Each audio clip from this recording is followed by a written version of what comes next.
Ladies and gentlemen, Robert Bauval was born in Alexandria, Egypt in 1948.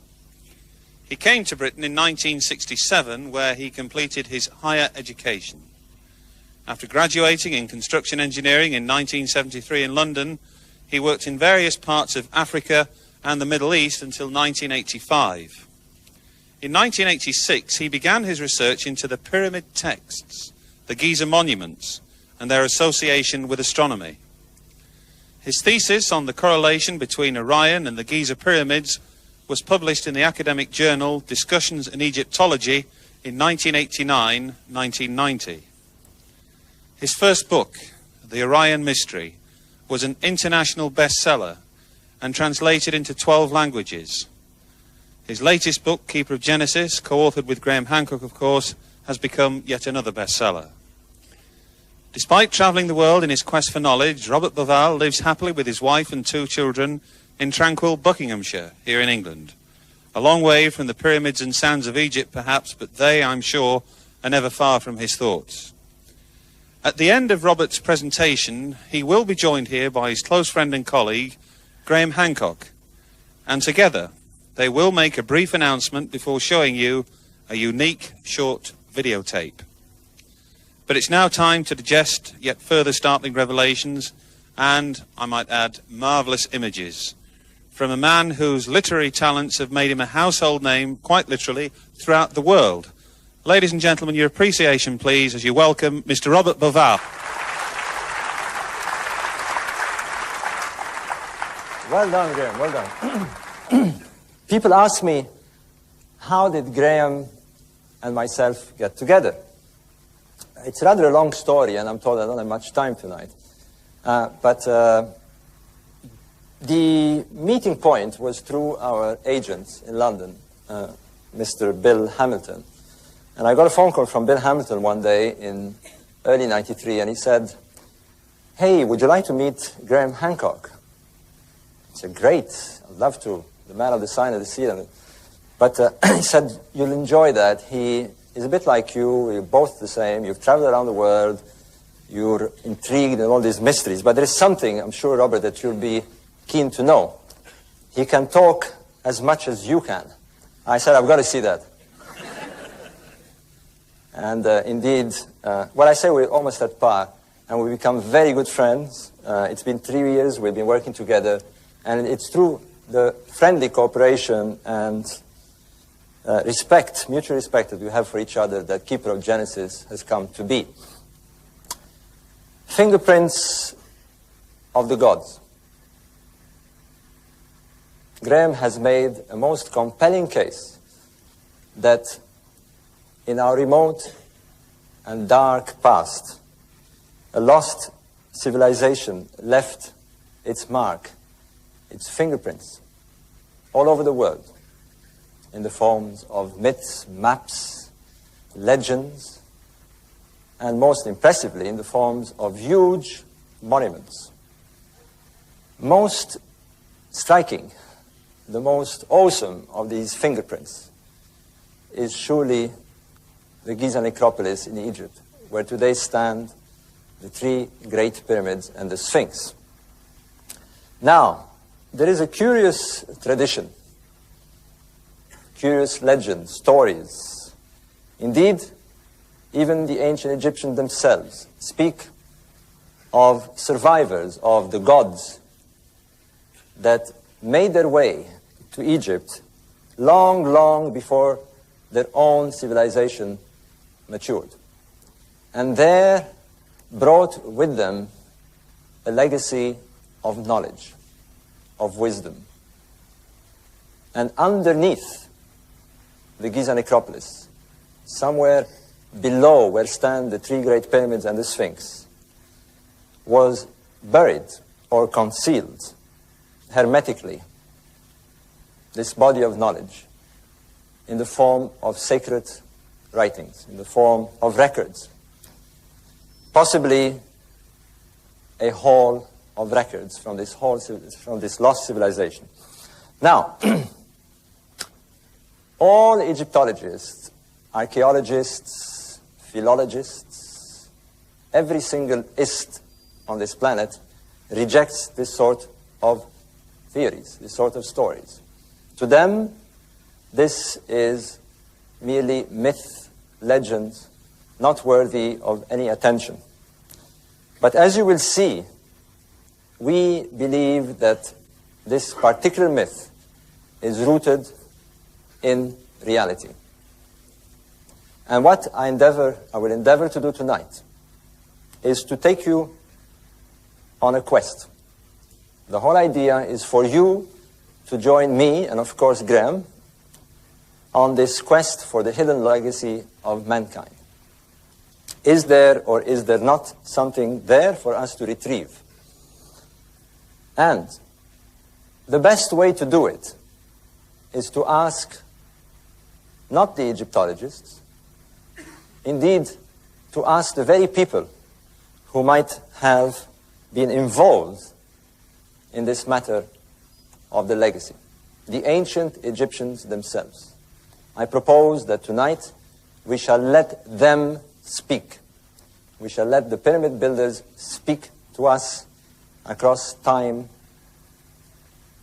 and they shall speak to us, as you will see, using a most extraordinary and precise language, a language that all of us can understand once we can break into the coding system. And it is very simple, provided that we understand the principles upon which this language is based. So, I want you to imagine yourselves going to Egypt and going to the Giza necropolis, and there undertaking the quest, the search, the investigation, and see where it leads, step by step. There, you are in front of the Giza necropolis, and you meet the Great Sphinx of Giza, keeper of the necropolis. Behind him is the so-called second pyramid of, supposedly, as Graham explained, the pharaoh Khafra, who reigned in 2500 BC or so. And you wonder, you look at this and you wonder, because that's what this is about, is to provoke an enormous question in your mind. What is this? Who left this? What for?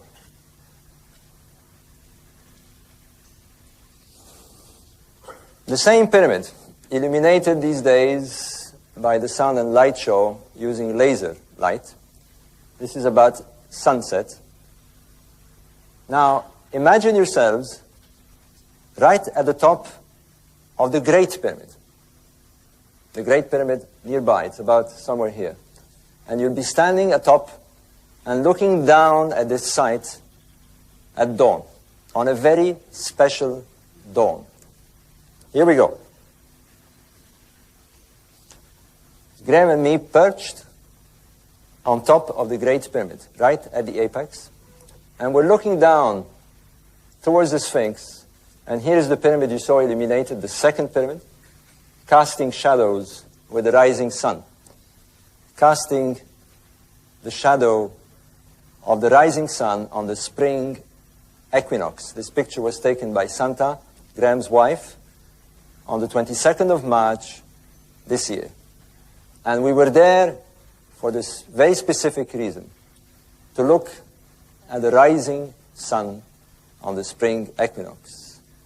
Bear this in mind, because it is the rising sun on the spring equinox that holds the ultimate key to the riddle which we hope to unravel tonight. You're looking now from high above to on the site of the Giza necropolis, the three great pyramids all together.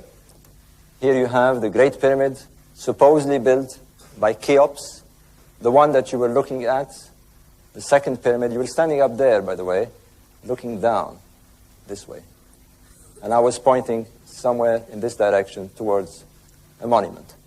And here, the so-called third, smaller pyramid.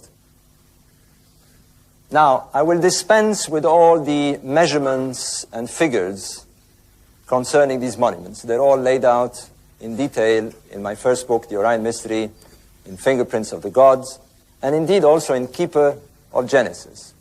So let's dispense with this. But I want you to grasp in your mind the awesome scale of this project, the awesome, gigantic scale that you're looking at here. And to do that, in this picture is the Great Sphinx of Giza. It is as long as a city block, as high as a 10-story building, much higher than this ceiling above me. And it is in this picture. Here it is, like a little dinky toy compared to the three giants in the back. That is what you are looking at here. 15 million tons of material, quarried, hauled, cut into perfect blocks, and raised in perfect geometrical shapes. The Great Pyramid stands 480 feet above ground level. It contains 6.5 million tons of material, set in perfect geometrical shape and set, as you will see soon, in perfect astronomical alignment. And you open your guidebook, you open your Egyptological books that you might have, and the first thing that you're told about these monuments is that they are tombs. They are tombs to house the body of 3 pharaohs. 3 pharaohs who wanted their names, their grandeur, their power to be known forever and forever. That is why they built these monuments, in order that posterity knows how great and powerful they were. That is what you would be told. And here is when you strike the first problem. You're looking inside a graphic representation of the so-called King's Chamber inside the Great Pyramid. This is a graphic representation done by one of the engravers of Napoleon, representing apparently when the Arabs opened the Great Pyramid in the 9th century. In any case, they found no inscriptions either inside or outside the Great Pyramid, or indeed in any of the other pyramids at Giza. And indeed, as Graham pointed out, and I will emphasize later on the Sphinx, these monuments are totally and utterly anonymous. And here comes the question. If we are dealing with powerful, megalomaniac, eccentric kings who wanted everyone to know how powerful they were, where is their names? Why did they not tell us who built those monuments and why? It does not make sense. Now, if there is an Egyptologist in the crowd, I would be told immediately that this is not quite true. Above the ceiling of the King's Chamber, as you will see later on in other slides, there are 5 so-called relief chambers. Egyptologists are not quite sure what these chambers are about. But in any case, in 1837, when these chambers were discovered, the discoverers announced that they had found graffiti written supposedly by some workmen, and on one of these graffitis, the name of Khufu, Cheops, apparently could be read. There is a lot of doubt as to the authenticity of this graffiti. It has even been suggested that the explorers who opened the chambers above may have hoaxed it. And they had plenty of reasons to do so. They had been researching there for months on end without finding anything. And it seems that they might have thought that at least they would have proved who the pyramid belonged to. In any case, fraud or no fraud, basically faint graffiti with the name of Cheops put there by some unknown worker scribbling in some poor red paint, graffiti, and Egyptologists sit on this data. They consider it more than enough to attribute this monument to King Cheops. Well, ladies and gentlemen, if you go by these standards, then many buildings around the world, Empire State Building, Canary Wharf, and perhaps the public toilets in Trafalgar Square, belong to somebody called Kilroy.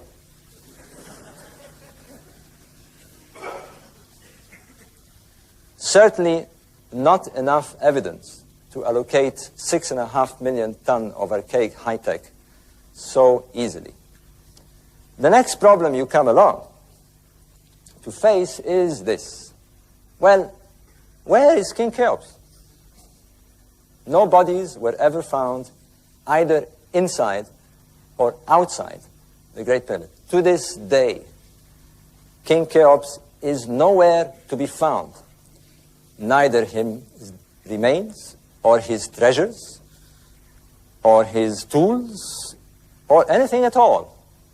Nothing. But Egyptologists, again, are satisfied that they have found King Cheops. And you're looking at him here.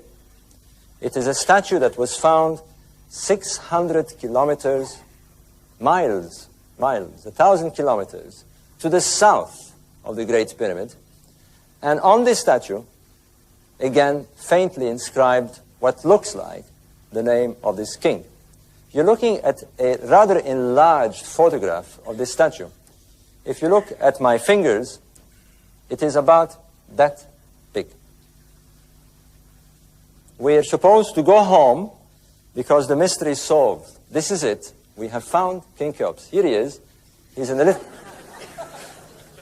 a little glass box in some corner of the Cairo Museum, passed by and ignored by all the tourists because they can hardly see that puny little thing representing the great builder of the Great Pyramid.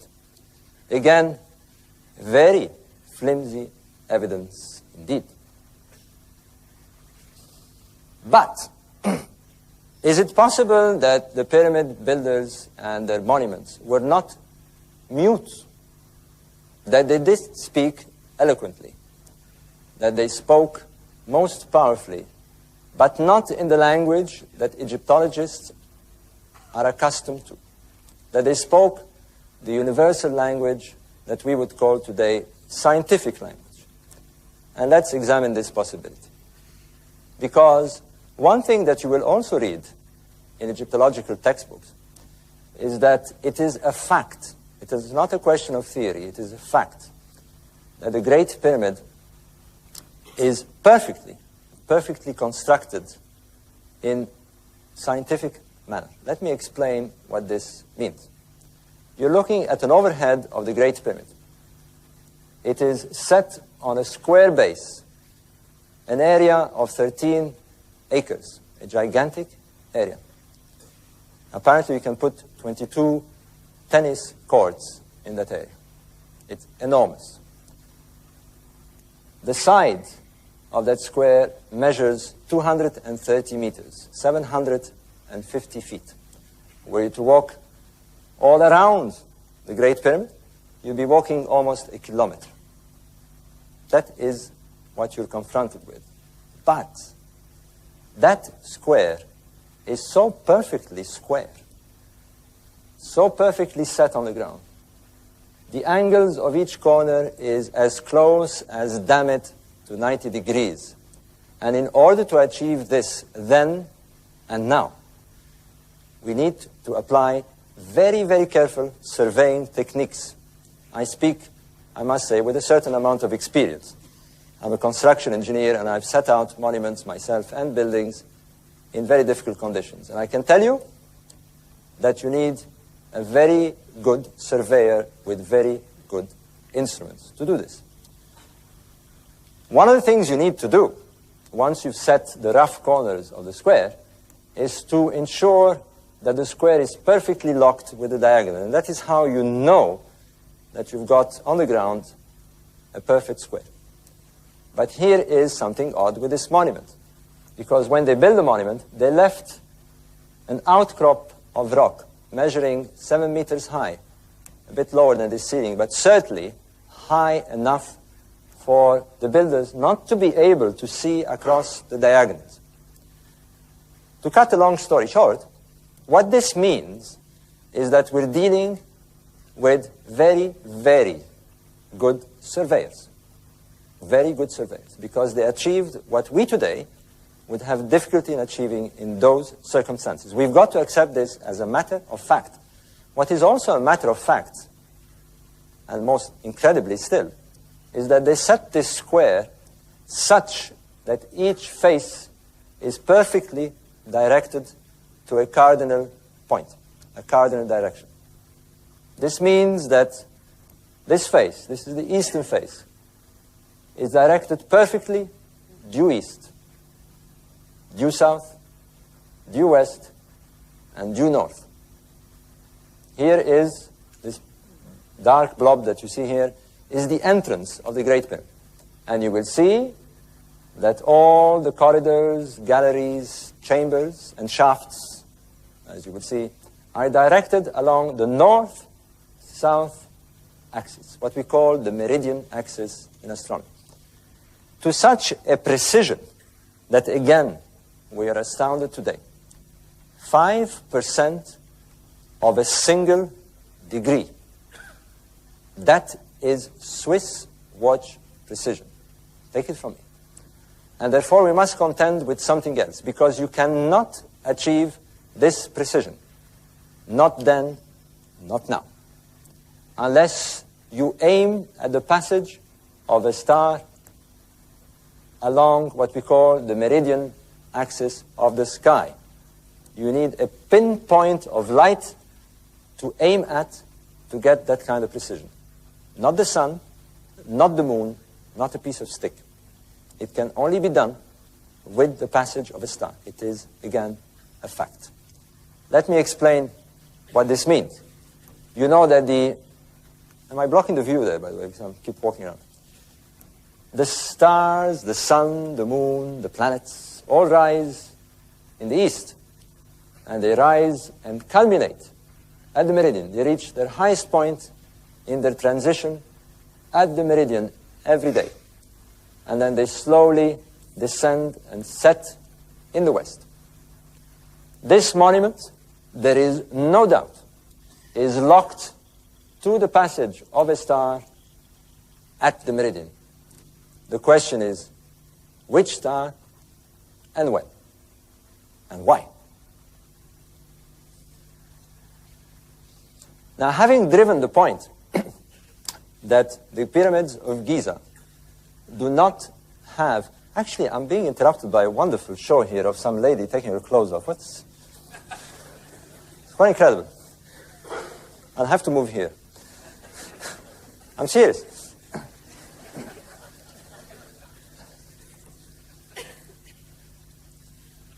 Having driven the point that the pyramid builders of Giza did not use hieroglyphic texts, but seemed to be using astronomy somehow to express themselves, not one single word, here you come to another anomaly, another problem. You're looking at pyramids of the 5th and 6th dynasty, the kings who followed immediately the Giza builders. And clearly, you're looking at shabbier, poorer, much less well-constructed pyramids. Here is one, for example, that has totally collapsed, hardly looking like a pyramid at all. Nowhere near the quality and size and precision of their predecessors. But unlike their predecessors, these pyramids are loaded with hieroglyphic texts, from floor to ceilings, hundreds and hundreds of hieroglyphic texts. Now, the question is, what do they say? This is the logic of investigation. And not surprisingly, as you look into those texts, you will find that they speak of the sky, of the stars, and particularly of a constellation, the constellation of Orion. And they identify the constellation of Orion with a deity called Osiris. And that this region of the sky where Orion is, and you will see other constellations as well, they call, or at least it's translated here by the Egyptologists who translated this, the netherworld. It's the wrong term, really. It's too hazy for me. They actually have a word for this, the ancient Egyptians. They call it the Duat. And when they mention the Duat, they mention a specific area of the sky. And at this stage, we know that it contained Orion. And therefore, now we have a cue. We have something to carry on with our investigation and see if these stars have anything to do with the star that we're trying to find linked to the Great Pyramid. Now, here is a curious passage in those pyramid texts. We have the king, identified to the deity Osiris. I will explain why in a moment. But here is the interesting thing. We have the pyramid identified to Osiris. The construction of the pyramid identified to Osiris. Now this is very interesting, because if you make the transposition between Osiris and his stellar counterpart, Orion, then what we're being told here is to look into a connection between the pyramid and the constellation of Orion. That, again, is the process of investigational logic. Now, what we seem to have here, unavoidably, is a hieroglyphic language veiling a more powerful, a more scientific language. I will coin the word astroglyphics. We have hieroglyphics veiling astroglyphics. That's what we've got. Now, let's see what this means. Let me explain what you see, because those pictures are rather small. Here is the Giza necropolis with the Sphinx and those pyramids, anonymous but containing powerful astronomical alignments to the stars, and seemingly related, or inviting us to relate them to something to do with the constellation of Orion at this stage. Whereas here we have the immediate later pyramids with chambers loaded with hieroglyphic texts. And what we should normally do, according to my logic, is that we should take this allegorical language of astronomy and put it back in its original images, in its original glyphs, if you like. They're astroglyphs, to look at the parts of the sky which they invite us to consider and try and make sense as to what they're trying to tell us, and particularly what these people were trying to do. This is the right approach. I will give you a similarity between the kind of work we do in construction and this approach, the scientific approach. I'm a construction engineer, as I've said, and I've built many projects around the world. And the way we do it is this. We get drawings given to us by an architect. And these drawings bear signs and symbols and mathematical symbols. And our job is to convert these back into the original idea, to actually build what the architect had in mind.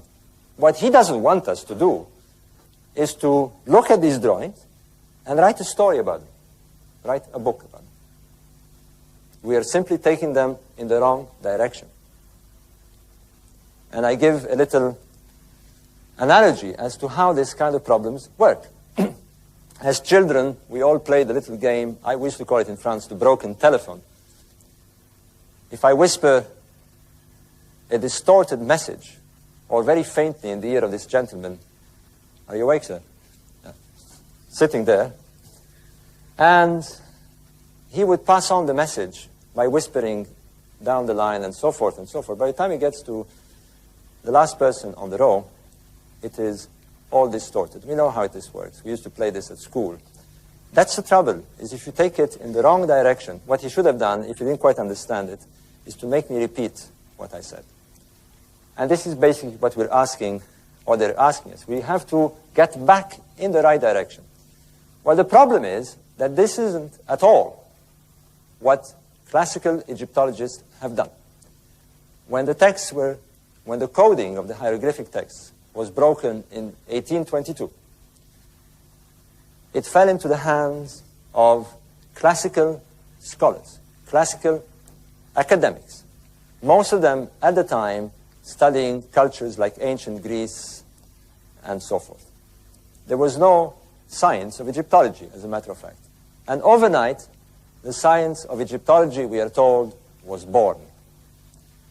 Being classical academics, what they did was to take these texts and translate them in classical languages and in our own modern languages, in English, in French, in Italian, in German, and that is what they did. And what they've done, really, is they've taken it in the wrong direction, because it suddenly began to appear to them as some sort of bizarre mumbo-jumbo of superstitious priests writing about the skies and their pharaohs in what appeared to them totally incomprehensible means. So there are passages there. I'll go very briefly, because this is a typical example of the sort of thing that happened and is still happening. There's a passage that reads the Duat, this region that we have identified to the region of Orion and to Osiris. The Duat beats your feet to the dwelling place of Orion.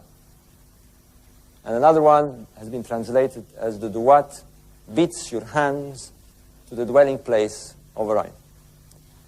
Although we can still discern the astronomical lingo through those translations, they begin to get distorted. They appear, indeed, to be some mumbo-jumbo. That is what you get. And really, what we've done is, for the last 15 years, we've been arguing that the direction is this way. Right? The classical Egyptologists refuse to consider this direction, for the simple reason that they don't believe that the ancient builders were any good astronomers. Indeed, that they knew very little about astronomy, or any science as we understand science today. That is the problem. But it stands out like a sore thumb that the people we're dealing with here not only knew about astronomy, as you will see, but could understand the way astronomy, the skies, could be used to convey information and messages through the ages. So let's examine that possibility. Let's see what the ancient Egyptians themselves had to say. And what they tell us with force, one thing they insist upon over and over again in their text, is that their civilization was a legacy from the gods. That they got their civilization handed down, brought down by the gods. And this is how they tell us the story. They tell us that the universal deity, Atum, who manifested himself in the sun as Atum-Ra, self-created a couple. In turn, this couple created the earth goddess, the sky goddess and the earth god.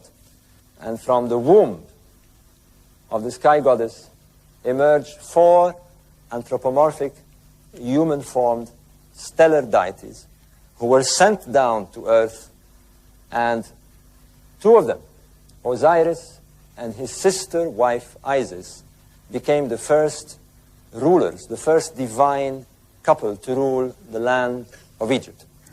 A land and a kingdom established in a period they call Tep Zepi, literally translating as the first time.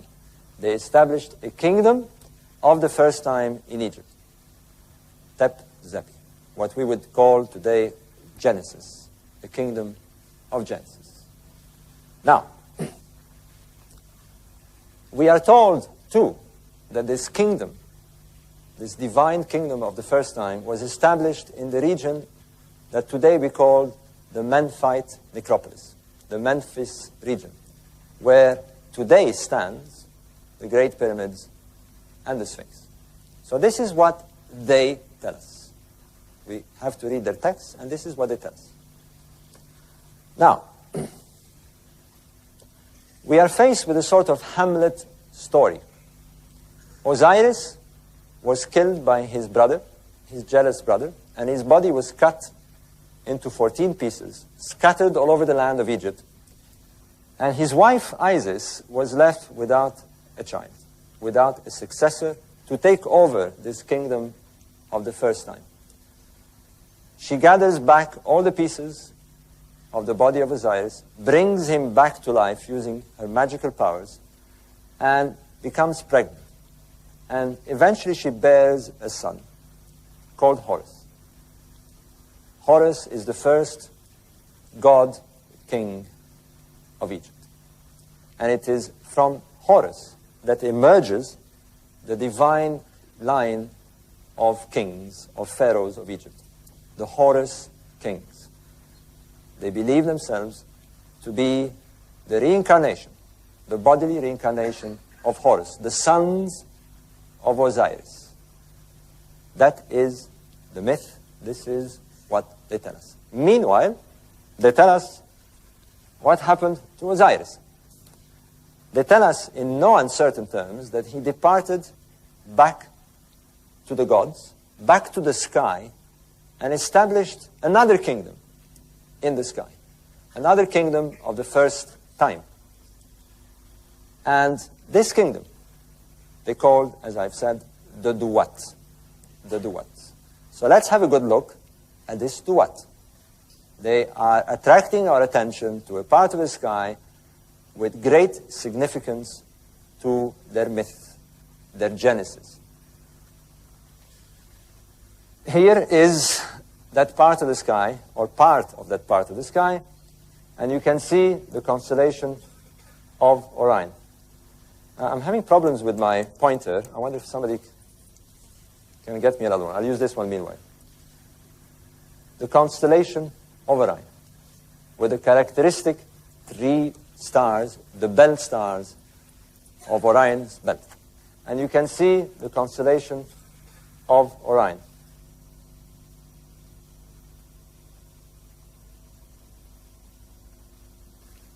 The 3 stars of Orion's belt. And here you see the star Sirius. It was identified to Isis. Isis, the consort of Orion Osiris. When she died, she too became a stellar deity and joined Osiris in the Duat. Along the banks of what they call the winding waterway, which they identified to the terrestrial Nile, the Milky Way. And this is the setup. The Duat encircles, as you will see, another constellation on the other side of the Milky Way. And this is the constellation of Leo. So this is the region of the sky that we are asked to know, to understand, and to see what it has to do with the pyramid builders. And this has nothing to do with the pyramid builders. And I'm inclined to crack the standard joke I have. I will do that because it always works. I hope I get a giggle from you. I keep saying that Graham Hancock puts this slide to put me off in my talk. It's a kind of little standard joke we have, you know. And I'm kind of confused and I'm not quite sure what I'm supposed to do now, to stop the talk or what. It is something that I'm sure a lot of you may know what it is. It is not a cheap Mexican postcard or one of those praying rugs. It is known as the Acerebo interstellar message.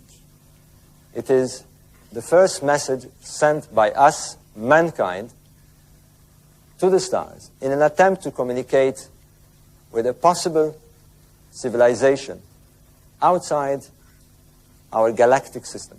It was transmitted to M13, a galaxy 25,000 light years away from us. Now, I don't know why they didn't choose something nearer. Maybe they don't want an answer. But nonetheless, that's what they did in 1974. And this is how it works.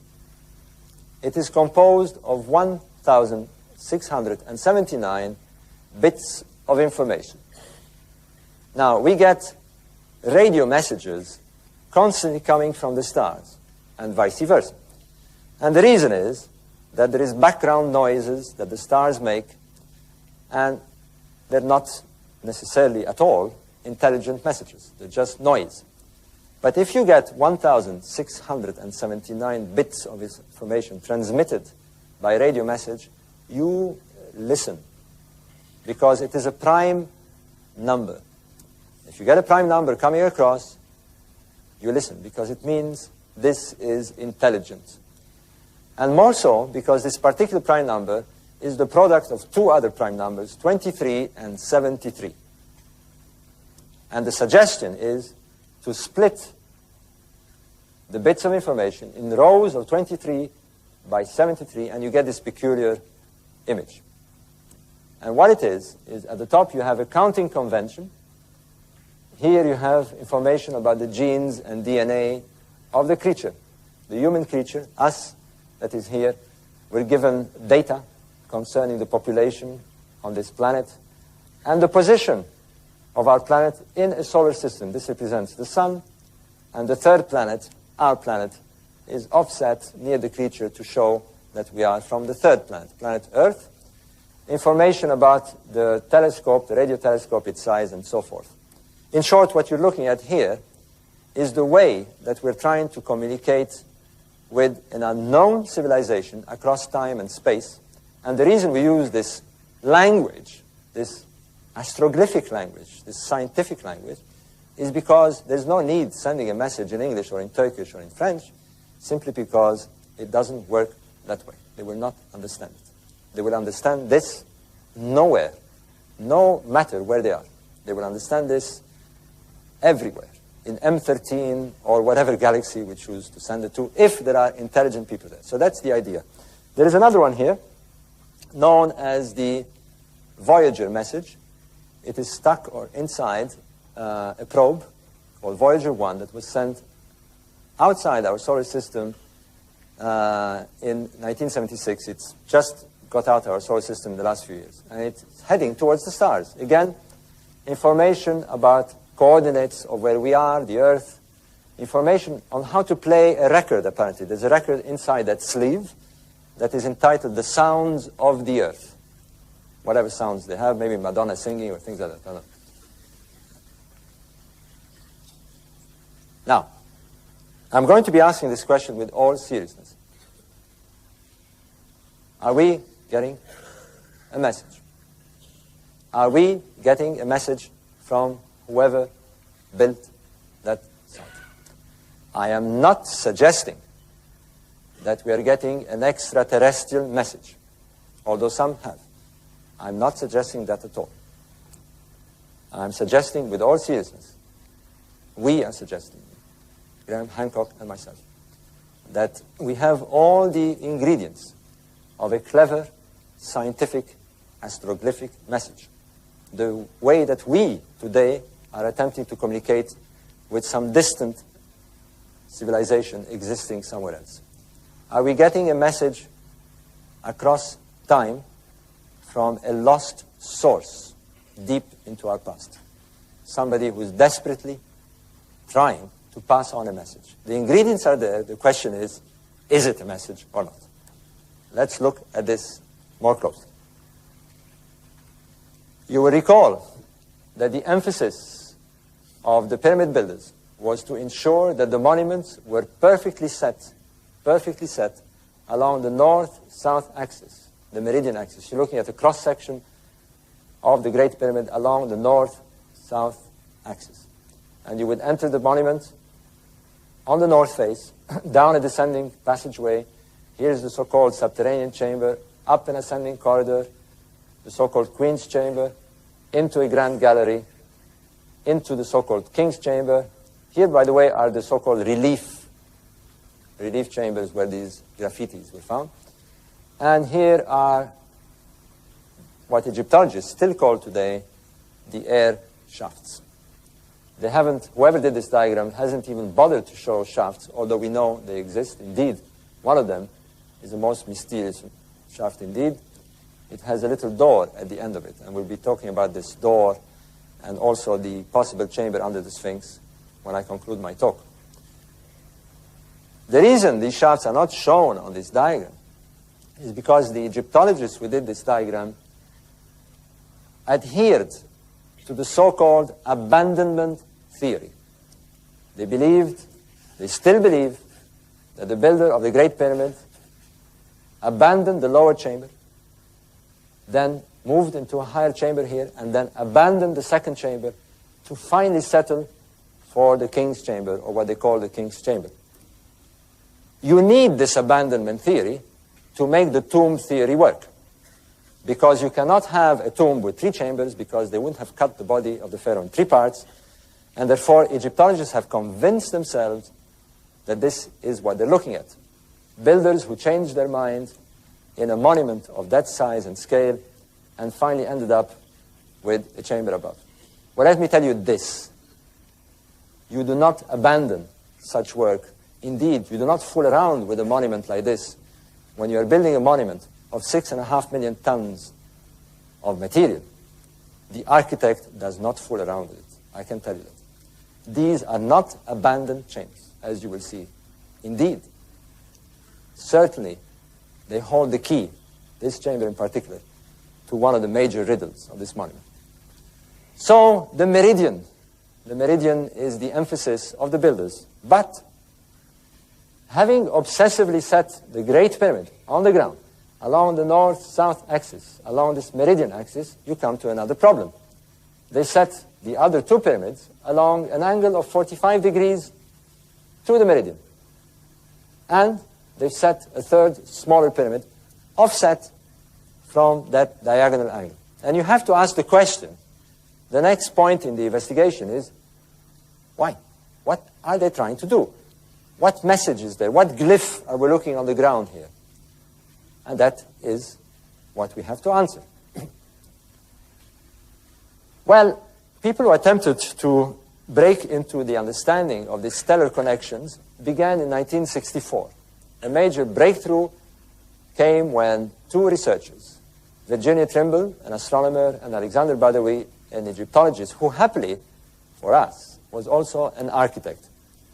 And they investigated the meaning of these so-called air shafts in the Great Pyramid. There are 2 of them heading south, you can see A and B, heading towards the south meridian, that particular area of the sky that the monument is locked to, and 2 others directed to the north meridian of the sky.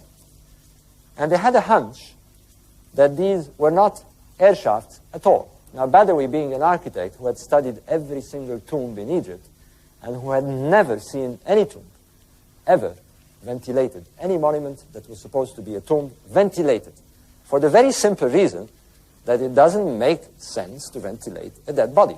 There's no need to ventilate a dead body. It's as if you would take what's in your fridge and put it in the garden. That's the same analogy here. There is no need to ventilate a dead body. But even if they wanted to ventilate a dead body for reasons that they had, they would not build shafts on the incline, because it's a very difficult thing to do if you simply want ventilation. It's the same thing as building a chimney on the incline across this structure. It is a nightmare. It involves all sorts of problems, and it is unnecessary. Because what you can do if you really want to ventilate this chamber is to leave a course of the masonry, a horizontal course, with a gap. That's all you need to do, all the way to the outside, and you would achieve ventilation. So obviously, these had a much more important and mysterious significance. And their hunch proved to be correct. They thought that these shafts were linked to the stars. in the same way that the monument was. And what they found out is this. And in order to work out which stars and when, they had a hunch, of course, that it had something to do with the constellation of Orion, this constellation in the Duat of Osiris. And they had to use what Graham explained briefly, the precession phenomena, the precession of the equinoxes. And I will explain this extremely quickly because I want to dispense with all the jargon. Precession is one of those things that for some incredible reason we are not very familiar with it in the general daily knowledge that we have. We all know, we've known since we're children, we're taught this at school, that the Earth is a globe, that it rotates on its axis in 24 hours. We know that. We get the effect of night and day. Every schoolboy knows this. We know that the Earth revolves around the Sun in 365 days and a quarter, and we get the effects of the season. But this planet has a third motion. It wobbles, and it wobbles very slowly indeed, in cycles of 26,000 years. We do not feel this wobble. What appears to happen is that if you were to observe the precessional cycle, now we can do that by using computers today. You can have the sky on your monitor screen, use a precessional program, and press the button and say, precess the sky, and the sky would appear to move in cycles of 26,000 years. And the effect you have is this. The sky, the star field, appears to seesaw backwards and forwards in 26,000 years. That is it. That is precession. That's all you need to know, and indeed, it's as simple as that. So, having established that the sky seesaws backwards and forwards, or appears to seesaw backwards and forwards in 26,000 years, if you were to freeze the constellation of Orion at its passage at the meridian, at the specific direction that the monument is locked at, and you were to observe this precession cycle, this is what you would see. The constellation of Orion would begin its present cycle in about 10,500 BC. At the time of the Pyramid Age, 2,450 BC or so, it would be at 45 degrees altitude as seen from the Great Pyramid. And today, roughly today, it would have reached its maximum position in that cycle. And then it will begin to go down in a couple of centuries and start another cycle. In short, up and down in cycles of 26,000 years. In this current cycle, 10,500 BC is the beginning. And what they discovered is this,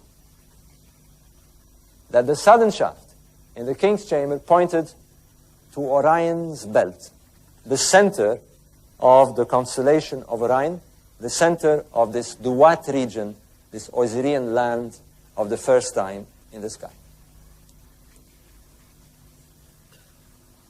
In case you are wondering how this works physically, this is a diagram that shows it very well. Imagine yourself standing in front of the Great Pyramid, looking at the meridian, looking due south, and speeding up the precession cycle.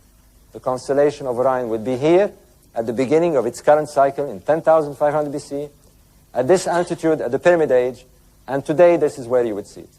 This is what happened. And this is what they seem to have had in mind, to create a link between the Great Pyramid and that area on the ground to the heartland, the very center of this Duat Osirian region in the sky. And here we come to some interesting terminology, because they had a name for this region in the sky, this central region. They called it Ros Tau. It literally means the entrance to the afterworld. And because we're dealing with a stellar world, I will use the terminology that the BBC used when they did the documentary on the Orion mystery. They used the terminology, the gateway to the stars. Or if you prefer the Hollywood version, the Stargate. The Stargate. You will see that this stargate is also a time gate. But let's carry on with the sequence of our logic. Now here is another odd thing. They had a name for the area where stands the three pyramids and the Sphinx, the Giza necropolis. We call this the Giza necropolis. They called it Rostau. They also called it the Stargate. And therefore what you have here is two stargates, one on the ground, one in the sky, linked by a shaft. That is what we have. Now, 20 years after Badawi and Virginia Trimble in 1983, I came along and I worked out the alignment of the southern shaft in the Queen's Chamber, the so-called abandoned chamber with its abandoned shafts. And I worked out the alignment, and not surprisingly, I found out that it pointed to the star Sirius, the star of Isis, the companion of Osiris Orion. And therefore it was obvious that the pyramids were not mute at all. They were expressing themselves in very powerful stellar language, in these astroglyphic means. And they were directing our attention to these specific stars in the sky. And that is what they want us to do. They went to a lot of trouble to do that. And we should follow the cues. They tell me that the human mind works like a hologram. That you have a left brain and a right brain, and somewhere in the middle is an interface, and you get those bright ideas in the morning, like who's supposed to do the dishes tonight, and things like that. I'm not sure how it works. I don't sense a left brain and a right brain, but I know that something of the sort happened in my mind in 1983, because I began to look at that Duat region, that sky region, with the Milky Way, the Celestial Nile, and so forth, and I was thinking pyramids. I began to think in a sort of dualistic form, like those people who wrote the texts. As above, so below type of thinking. And when I isolated all the pyramids of the 4th dynasty, are those Rostau pyramids, those Giza pyramids, those gateway pyramids, I began to see that there was quite a striking similarity with the Milky Way and the Nile and the layout of the pyramids. And the next thing that was obvious to do, those three stars of the belt of Orion. And here is a picture taken by the Lowell Observatory. And as I drew a line across the two stars of equal magnitude, or equal size, apparently, I noticed that the third smaller star was offset to the left or to the east. And I quickly realized that what you had was a correlation. That the monuments on the ground, the Rostau on the ground, was in correlation with its counterpart in the sky. Now, there was a problem, and this is it.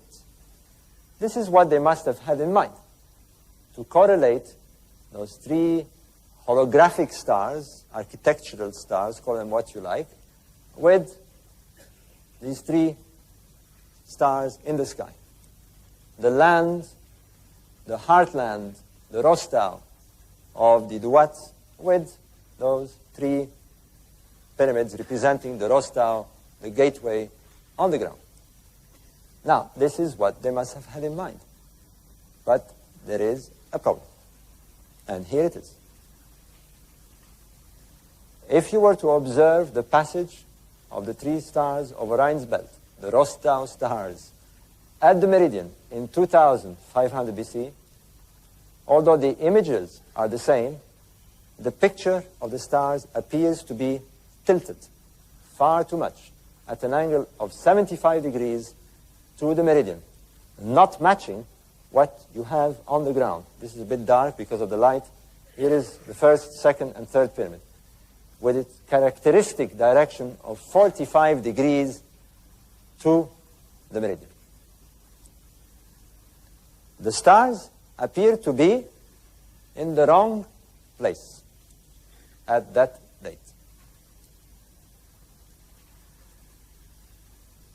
the wrong place.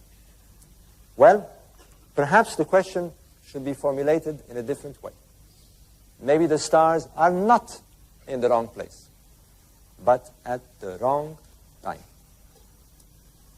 And the word time, like these holographic thoughts, began to float in my mind. Time, time, time, time, time. And when I met Graham Hancock, we tossed these ideas backwards and forwards, and suddenly we said, wait a minute. This is a glyph on the ground representing the deity Osiris, who is told by the text to be the god of the first time. The stars have a first time, and that in our current precession cycle, they begin their cycle. They have their first time in 10,500 BC. Are they trying to tell us something? Are they trying to tell us, consider these stars, you know now what to look at. But remember, they have to do with the first time of this deity. And we tried it. And when we did that, when we brought the stars down on our computer to 10,500 BC at the beginning, at the first time of their cycle, we got a lock. The stars conveniently moved and settled at 45 degrees. Let me explain how this works, how you can do it on your computers. This is not speculation. This is not theory. This is astronomical fact. The question is not whether this is a fact or not, it's whether this is a coincidence. And I hope to convince you as I go along that it is nothing of the sort. You're looking at a computer reconstruction of the sky in 2500 BC. And here is the three stars of Orion's belt crossing the meridian in 2500 BC. And you can see that they are slanted sharply at about 75 degrees to the meridian. And the Milky Way, too, is kind of skew with. But if we go to the beginning of the current precession cycle, to the first time of the stars, this is what we have. In 10,500 BC, the stars conveniently lock at the angle required to match them on the ground, and so does the Milky Way align itself with its counterpart in the sky. If it is a coincidence, it is 1,000,000 to 1 coincidence. But let me drive this point strongly. And it's important, because if we are right, and I believe we are, then the implications are tremendous. And this information will lead us precisely to where the legacy is, as you will see. Here is a computer reconstruction of the belt stars in 2500 BC. I've superimposed a protractor on the screen. Here is the meridian, and here are the three stars crossing the meridian at their angle of 75 degrees in 2500 BC. What we would like them to be is to match the 45-degree angle that is achieved by the three pyramids. And when you go down to their first time in 10,500 BC, this is what happens. They lock. Facts. Verifiable facts. What they're telling us is that the land where these pyramids stand, this glyph of Osiris, the glyph of Osiris, the god of the first time, is done on the ground in a manner that represents the stars as they were seen in the first time. That is the message. This is the land of the first time, or if you prefer, the land of Genesis. Let's check this out. The first indication that we weren't looking at a coincidence was this. Although they called the necropolis Rostau, they had another name for it. They called it the horizon. It's as if they imagined the three pyramids with the Sphinx, as you shall see, also within that area, encompassed by an artificial horizon on the ground. And it's divided into two parts. We've said that the eastern horizon is where the stars rise, and curiously here on the western side of this artificial horizon, at 27 degrees from the center of the horizon, at a bearing of 27 degrees, are three little pyramids on the edge of the artificial horizon. It's inviting us to consider the setting of certain stars. These three pyramids look like a reduced scale model of the other three, but not at an angle of 45 degrees to the meridian, but at a right angle, east-west. The stars set in the west, if we look at the three stars of Orion's belt, setting in the west in 10,500 BC, we again get a lock. Here they are, at a bearing of 27 degrees from the center of the artificial horizon. In fact, what we've got is a reproduction of the artificial horizon mimicking what is on the real horizon. Again, a lock. But there is something else that is extremely important about those stars and that date. And this is it. When the stars of Orion's belt, when this gateway, this star gate, strikes the meridian in 10,500 BC, when they strike to match the pattern on the ground of their counterparts, they do so at a very specific time, and that it only occurs, I emphasize, in 10,500 BC. They strike the meridian when the sun is rising due east on the day of the spring equinox. Remember Graham and me standing atop of the pyramid, looking down and pointing somewhere on the day of the spring equinox. Because what we're pointing at is this. And let me explain before what has happened, before you see this thing that we're trying to see in the sky. We have, in a sense, traveled through a stargate. Our mind now has gone through a time gate. We have gone down to the skies of 10,500 BC.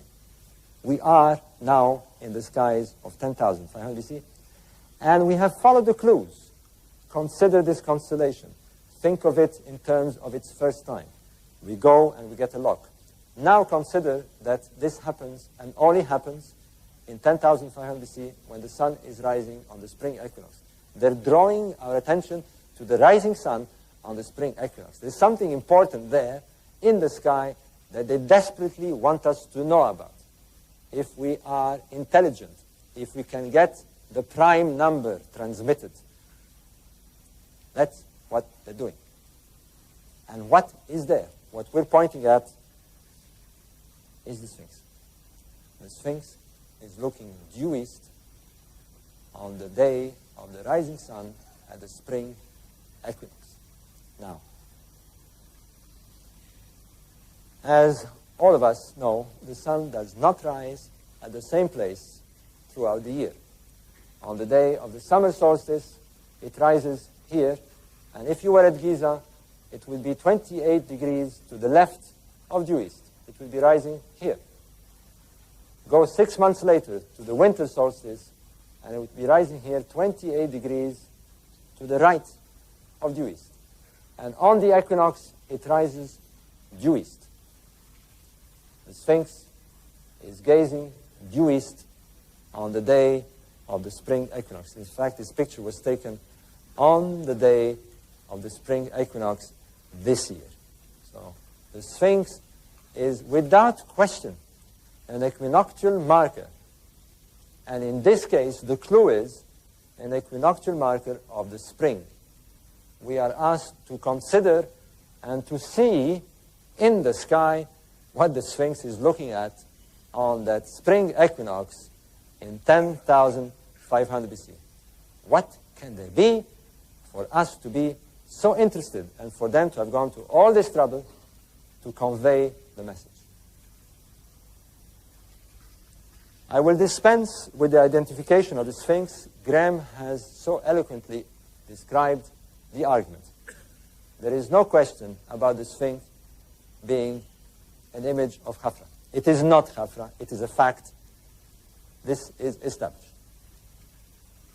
We have gone through the textual argument, the inventory stela, as Graham Hancock has described, which Egyptologists dispense as some sort of fiction. Whereas, as you were told, they much rely on the famous syllable, khaf.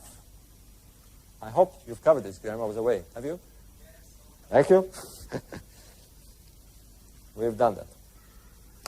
Now, let's look at this stela carefully. Graham has shown you this. The famous syllable with the re enclosed.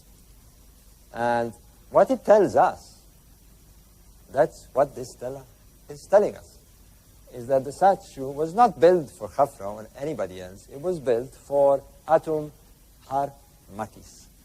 Now, we have encountered Atum as the creator god, the god of Genesis, the god of the first time. Who is Harmakis? Well, we have to contend here with a Grecian rendition of an ancient Egyptian term.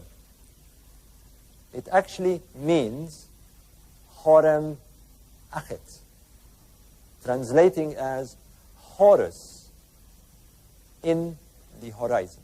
You will remember that they called the necropolis the horizon, and they see the Sphinx as Horus of the horizon. That's what they're telling us. They're telling us something else. They're telling us that this Horus of the horizon, in the horizon of Giza, is marking the splendid place of the beginning of time.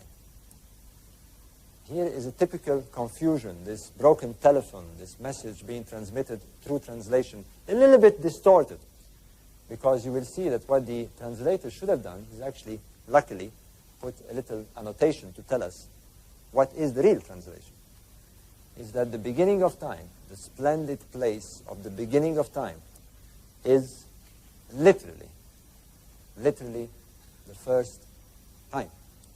Step Zepi, which we have dated in 10,500 BC with our own calendrical system, using the stars of Orion's belt. Step Zepi. The ancient Egyptians themselves, a Horus king, a high initiate, is saying the Sphinx is marking the splendid place of Tep Zepi. Of course, ignored and dispensed by the Egyptologists. Let's see who is the Sphinx if we use this kind of logic. They tell us Horem Achet, Horus in the horizon. Well, we can understand this. Horus is a deity, the son of Osiris, at the first time, and they speak of the Sphinx being a marker of the first time. Well, we have a date now. Horus in the horizon. But they also nominate the Sphinx Hor Acti, with a subtle difference. Horus of the horizon. Remember this dual way of playing around with their thoughts. Clearly, they're inviting us to consider a celestial Horus of the horizon. One they call Hor Acti, Horus of the real horizon. Let's examine this. But first, let's deal with another anomalistic situation with Egyptologists. They say that the pyramid builders and those who composed the pyramid text did not mention the Sphinx. Indeed, the ancient Egyptians do not talk about the Sphinx, Egyptologists tell us, until the New Kingdom, until Thutmose and other pharaohs put these stelas at Giza and nominate the Sphinx Hor Em Achet and Horakti. They are right.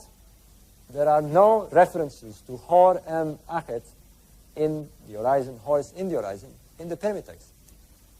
But remember the astroglyphic language. Now, this is like saying that if you were to examine the 4 Gospels, there wouldn't be a reference of Jesus. This was the greatest monument they built then, and surely they would have referred to it. Well, they did. They did so, because the pyramid text contained hundreds and hundreds of references to Horakti, Horus of the horizon, the astronomical, the stellar twin of whoever Horus in the horizon is supposed to represent. Now, let's look at this very carefully. The Horus king undergoes a journey, we are told in the pyramid text. The Horus king is the living son of Osiris, and before he will depart and join Osiris in the sky, he represents the life force on the ground. He represents the sun. There is no question about this. And in his journey, he is asked to identify himself to the sun and undertake a journey on the land and in the sky simultaneously, intellectually projecting himself as the sun disk in the sky. And the final moment, the culmination moment, the apotheosis of his journey is this. They tell him to position himself 70 days before the sunrise on the day of the summer solstice. 70 days before, and they tell him that he is to position himself on the banks of the winding waterway near the celestial bull. All this information is in the pyramid text. You'll find it in Keeper of Genesis. Well, we can reconstruct that. The pyramid texts were compiled in 2500 BC. We set our computer to 2500 BC, and we go to the summer solstice. This is what you would see in the east. In the summer solstice, 70 days before the event. 70 days before the summer solstice. And sure enough, when you do that, again, verifiable facts, you'll find that the sun is indeed positioned next to the bull of the sky, Taurus, on the banks of the Milky Way. They tell us this, and when we check it, it is so. And they tell us now that the Horus king, the solar disk, must cross the celestial river and reach the eastern horizon 70 days later. And when he does so, he will coalesce, he will merge, he will become one with Horakti, with Horus of the horizon. So let's see what happens. We simply follow instructions. And when we do that, this is what happens 70 days later. The sun is in the pose of the constellation of Leo. He is merged, he is entering Horakti, Horus of the horizon. And if Horakti is Leo, and if Horakti is Horem Achet, and if Horem Achet is the Sphinx, then Leo is the counterpart of the Sphinx. He is his celestial twin. It is a fact. Now, there is a problem with this situation. We're looking at the summer solstice of 2500 BC, and it occurs, as we have said, 28 degrees to the right of due east. Remember, the Sphinx looks due east. Now, we know for sure that the ancient Egyptians were extremely clever astronomers. We have shown this. We know for sure that they were capable of aligning monuments to incredible precision, 5% of a single degree on a monument that's 6.5 million tons in weight. They have proved their ability to align monuments to the solstices. One example is this.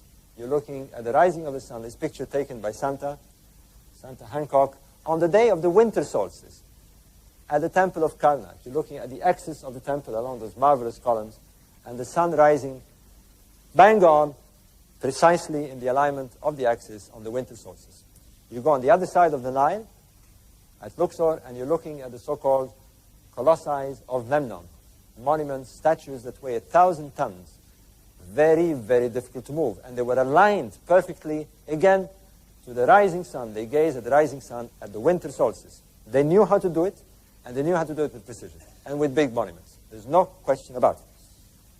So, why did they make that radical faux pas, this error? Why does Horus in the horizon, the Sphinx, is he gazing due east and not at his celestial counterpart, Horus of the horizon? Could it be possible that these people who align monuments to 5% of a single degree make a mistake of 28 degrees? Why is Horus of the horizon in the wrong place? Again, are we asking the question in the wrong way? Is it possible that Horus of the horizon, that Leo is not in the wrong place, but at the wrong time? Is there a time when he would align perfectly with his counterpart on the ground? In this way? Well, there is. And for that, we must consider another mechanistic event happening in the sky with the precession of the equinox. We've seen how the precession of the equinox causes Orion's belt to seesaw up and down. Well, what we have also is an effect influencing the position of the sun at the spring equinox, the station of the sun at the spring equinox along what we call the zodiacal belt or the ecliptic belt. You're only seeing half of it here. There is 12 constellations across which the sun appears to travel in its annual course. But because of the precession of the equinoxes, the position where the sun is during the spring equinox. Now, for example, in the Pyramid Age, it would be about here, near the constellation of Taurus. But because of precession, the constellation appear to move like a carousel, so that the point of the spring equinox changes with the background constellation. Let me explain this in visual terms.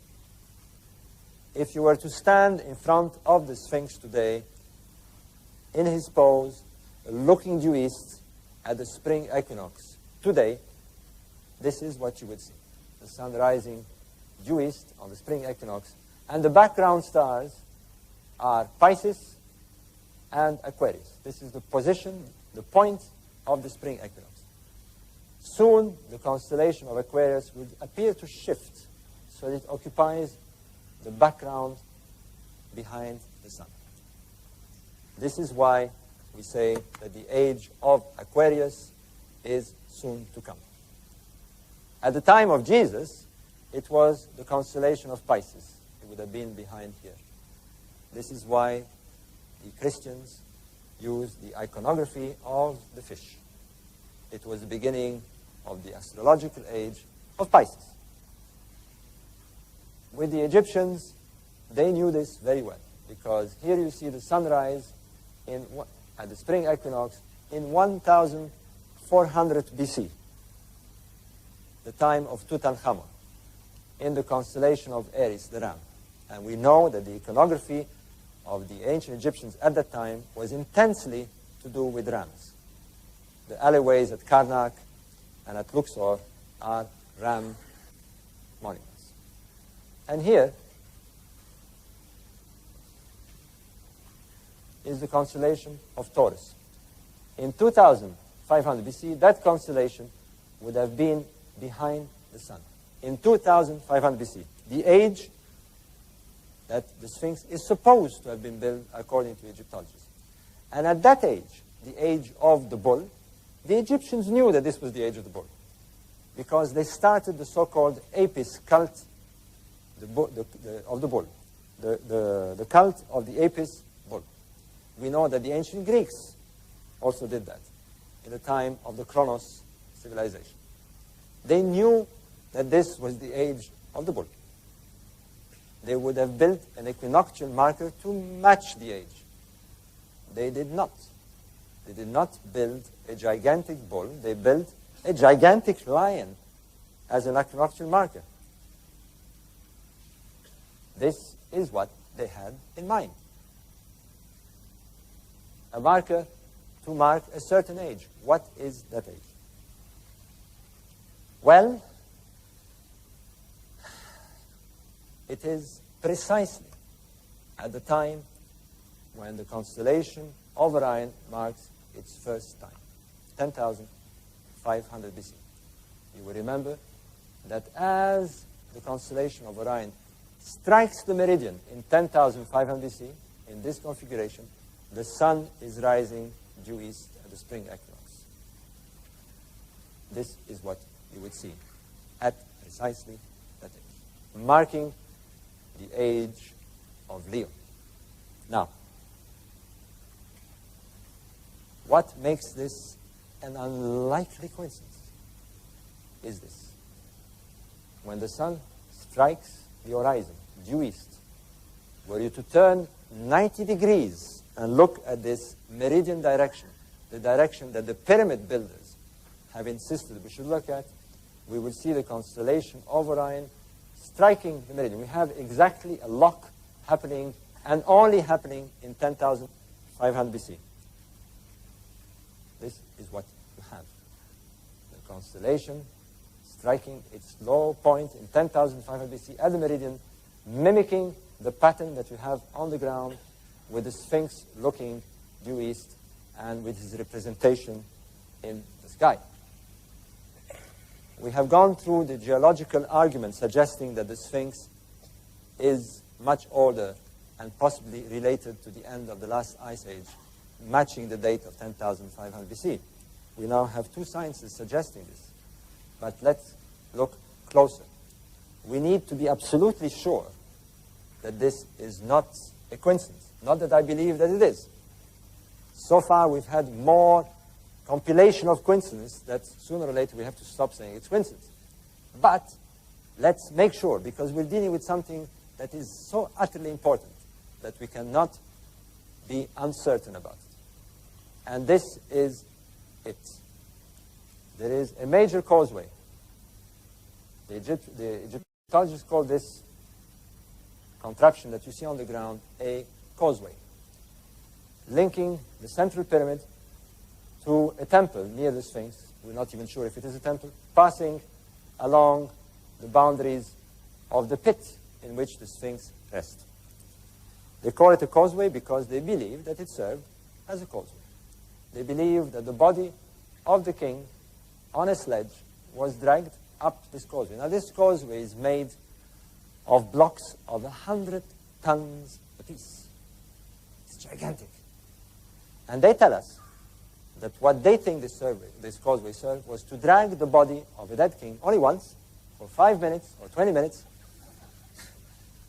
to place him inside this pyramid. And of course, that we haven't found the body doesn't bother them at all.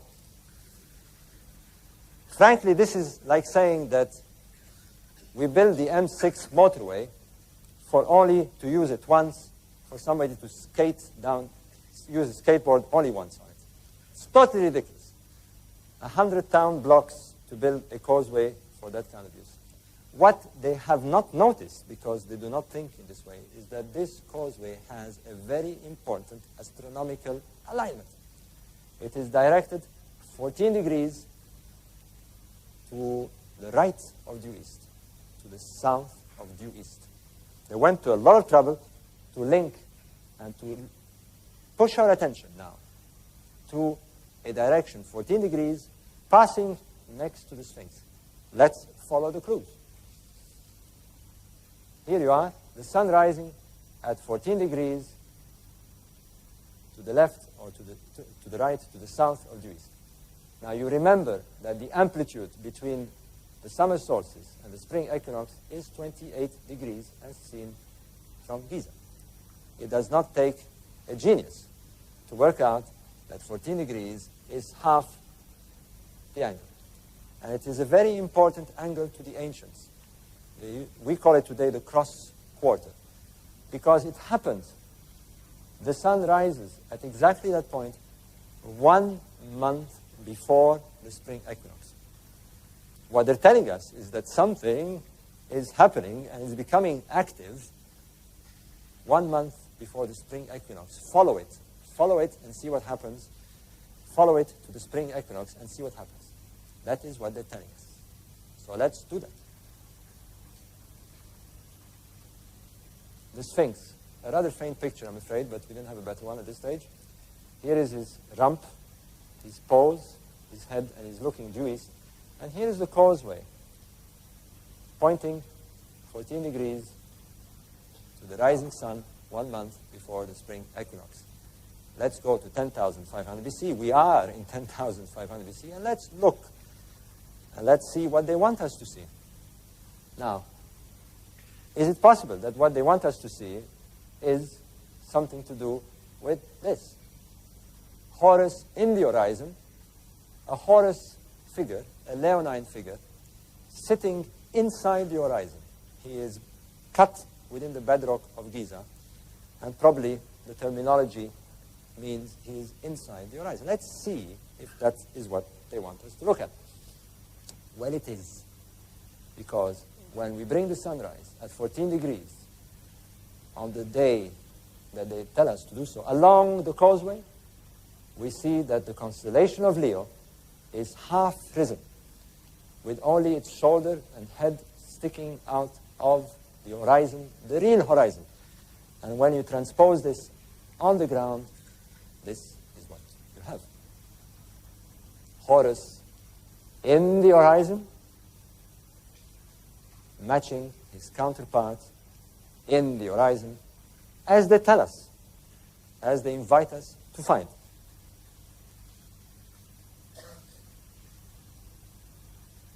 Horus in the horizon, the Sphinx, looking at the Nile, facing the Nile east. In fact, I've transposed a picture of the Sphinx in the sky, looking at the Milky Way. I don't need to use the terrestrial map. I have it in the sky. And they're asking us to consider this point, where the sun is exactly on the day of the spring equinox below the constellation of Leo in 10,500 BC, and only in 10,500 BC. They're drawing our attention to this place, the Genesis place. Do we have a rendezvous in the sky in this place? Is that what they're trying to tell us? Well, let's remember the dualistic language. No. What they're trying to tell us, here is the constellation. Here is the Sphinx. We're looking at a point, at a place they consider to be the Genesis time, 10,500 BC, below the rump of the celestial line. We transpose this on the ground, and this is what we have. A point, a possible chamber, a Genesis chamber. Let's see if I can focus this. There we are. Below the rump of the Sphinx. Now, so far, we have followed the clues step by step, and we have reasoned out, we have spoken these astroglyphs, we have received the message, and we're beginning to see that they are drawing our attention to this place on the ground. If the clues are right, this is what they're telling us to do. But is there evidence that something is there? Where there is. Graham may have pointed this out, but when John Anthony West did his geological work in 1991 to 93, they used seismographic equipment and identified a chamber, a rectangular cavity, a chamber underneath the front pose of the Sphinx. We are suggesting that there is a link, and that here we will find the so-called Genesis chamber, perhaps the Hall of Records. Do we have a rendezvous there? Does mankind have a rendezvous with Genesis there? Well, as I'm speaking, in November 1995,